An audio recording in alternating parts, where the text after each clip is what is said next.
Federation. Uongozi upo Dosa. Anaweza kaipo baba lakini asiwe Kiongozi wa familia. Yes. Kwa mimi mkiniuliza ili Simba ibaki hapo upya, ni lazima Simba afanye reform na kwenye uongozi. Sababu tunafahamu hata kama mke umeishi naye miaka 10, umezaa naye watoto zaidi ya 5, akisema mapenzi yameisha, akisema mimi sikutaki, unapaswa kumuelewa. Inawezekana ikawa mwenyekiti wa Simba, kiongozi wa Simba hana shida, lakini watu wanaoongozwa wameshaonyesha kutokumkubali kiheshima, ile kwa paswa waache ili wajue tatizo hasa ni nini, ili wajue tatizo. Lakini kuendelea kung'ang'ania, kuendelea kutaka kuongoza, mwisho wa siku utaongoza watu, utakuja kuongoza vichaa.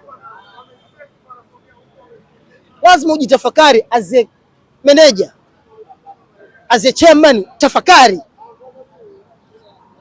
timu yangu ina watu zaidi ya milioni, watu 900 wameonyesha mimi kutokuniunga mkono, kutonikubali. Which next? Achia. Regardless unafanya vizuri ama wewe hata kama, lakini si watu wameonyesha kutokukubali, achia. Hakuna dhambi atakayoipata akiachia madaraka, hakuna hasara atakayoipata akiachia madaraka. Atapata kitu kikubwa, atapata heshima kwa watu wake, atapata heshima kwa familia yake. Leo Simba inafungwa, Mkwala anakosa goli la wazi, lakini anaenda kutukana Mangungu, na hii yote ni kwa sababu ameng'ang'ania. Elia Mpanzo anapiga chenga watu 5, mashabiki wanaimba achia, hataki kuachia, anakosa goli, anaenda kutukana Mangungu. Ile yote ni kwa sababu yeye mwenyewe ameamua kung'ang'ania. Awachie wenye timu, awachie timu yao.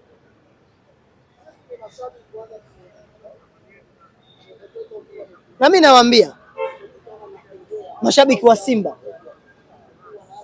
hiki kinachowapata ni kibaya kiukweli, wanahitaji subra sana, lakini kuna nyakati subra inafika kikomo.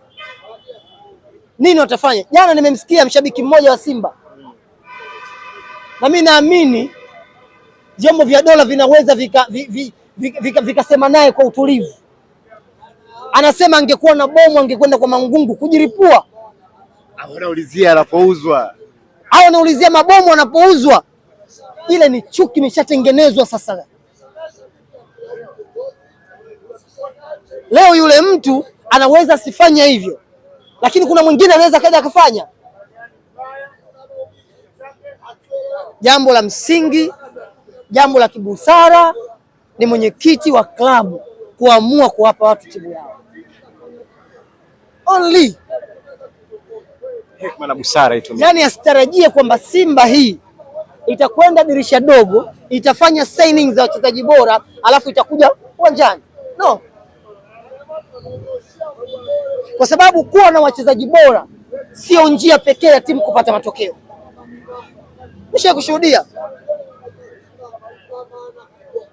Kushuhudia klabu kubwa duniani ina mchezaji. Beckham yumo, Ronaldo yumo, Zidane yumo, Guti yumo, Figo yumo, Casas yumo, Raul yumo, timu inafungwa.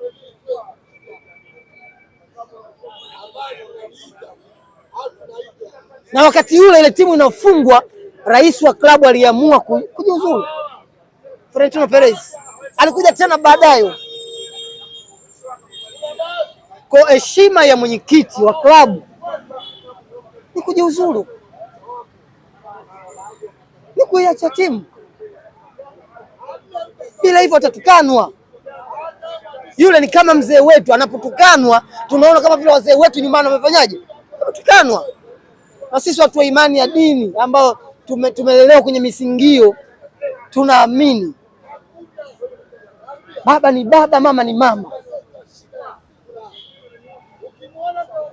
Mimi nafikiri kwa hili litafika tamati. Bwana, hapo nafikiri kwa hili litafika tamati. Dosa, mara baada ya hiki ambacho kimetokea jana, matokeo mechi ya baadaye ambayo Young Africans walicheza na Coastal Union wakaibuka na ushindi wa 1-0. Tayari ameshamtangulia mnyama kwa alama. Nafasi ya ubingwa kwa Simba kwa hiki kinachoendelea kwao, na hali ya kuwa wewe sasa hivi nyumbani kwako burudani kumetulia kabisa, timu inacheza inapata ushindi. Nafasi ya ubingwa wa Simba imekaaje kwa upande wao?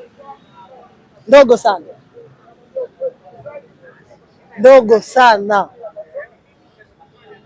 ndogo sana. Yaani mashabiki wa Simba, wanachama wa Simba wasikae pembeni wakaota hili jambo,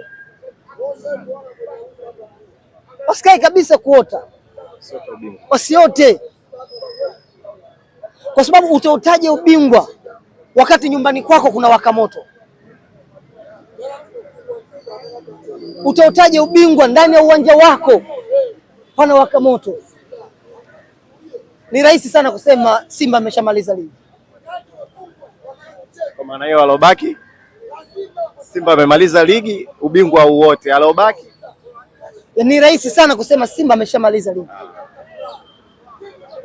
maana hakuna kitu atakachopata tena. Unafungwa na Azam. Yes, Azam ni timu nzuri, lakini bado kuna mtani wako namba 1 hujacheza naye, na ule mtani wako muangalie naye yukoje. Ametulia kuanzia kwenye uongozi wake, ametulia kuanzia kwenye benchi lake la ufundi, ametulia kwa wachezaji wake mpaka fansi wote wametulia. Wewe unatarajia nini hapo? Na maji yaliyotulia hayapimwi. Hivi nyinyi tu kwa akili yenu, kwa namna Simba wanavyocheza, wanavyokosa magoli ovyo ovyo, namna Simba inavyoruhusu magoli ovyo ovyo, ataweza kumfunga mpinzani wake?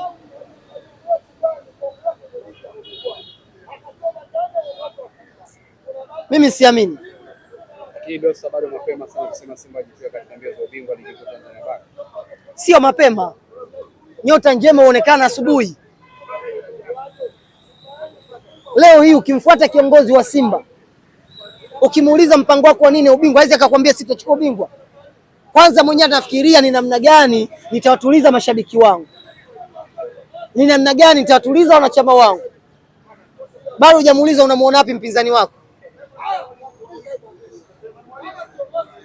Mimi najua football ina matokeo matatu, lakini jiulize wewe unaozungumza hivyo, uko kwenye hali gani?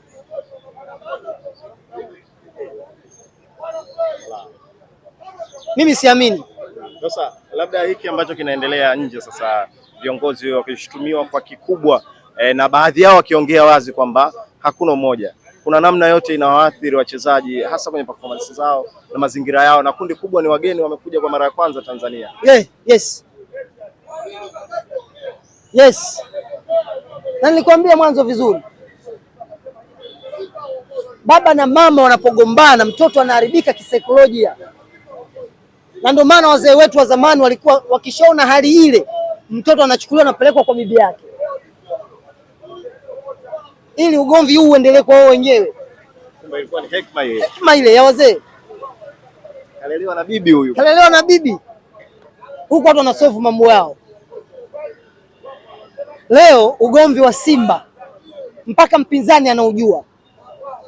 Achana wao wenyewe kwa wenyewe. Mpaka mpinzani anaujua. Jirani anaujua. Unatarajia nini?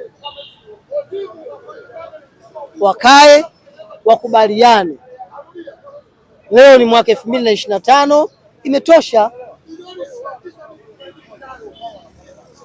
Pengine viongozi wengine wakija watakuwa na ari ya kushindana, wachezaji akili yao itarudi kwenye kushindana. Zipo taarifa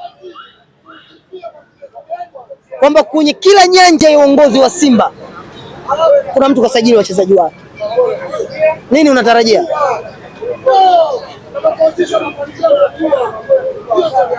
Mimi niwaambieni, Simba anapitia changamoto mbaya za kimaisha.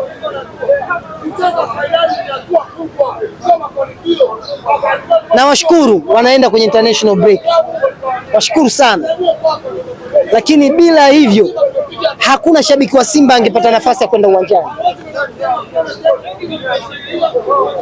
Jana anaenda kucheza mechi kubwa, lakini angalia waliokuwepo uwanjani. Ishara gani? Labda Dosa, tumalize na hili nadhani wanaweza kujifunza Simba Sports Club kutokea kwa watani zao. Prince Mpumelelo Dube alipitia nyakati ngumu sana hapa kipindi cha nyuma, kuto kufunga, kukosa nafasi wakati timu ikiwa inahitaji matokeo. Wanayanga walisimama na Dube kwa kiasi kikubwa sana, na ile imani inaendelea kulipa kidogo kidogo. Labda kwenye hiki ambacho kimetokea, tumekuwa tukiona baadhi ya wana Simba wakitupa lawama kwa labda walimu, wachezaji pale ambapo mazingira yanakuwa magumu. Kuna kipi chochote wanaweza kujifunza kwenye hili? Kujifunza sio jambo baya, hata wao pia wanaweza kujifunza kama wenzao wanavyofanya. Kama utakataa kujifunza, wewe uweze kuwa mwanafunzi mzuri, wewe uweze kuwa binadamu wema. Sote tunafahamu situation ambayo alikuwa anapitia Dube, lakini watu walisimama naye, watu waliungana naye. Lakini sasa timu Dube hafanyi vizuri, timu inafungwa, tofauti hiyo sasa. Timu Dube hafanyi vizuri, je, viongozi nao hawafanyi vizuri? Mbona tofauti huo? Kwa hiyo wanapaswa kuiga kuanzia mambo yanayofanyika kwenye uongozi, kuanzia mambo yanayofanyika ndani ya benchi la ufundi, kuanzia mambo yanayofanyika mpaka kwa mashabiki. Mimi nafikiri watafanikiwa. Kuna neno la kumalizia labda kwa watani? Nawatakia kila laheri kwenye mapumziko haya ya kimataifa. Shukrani sana. Asante sana.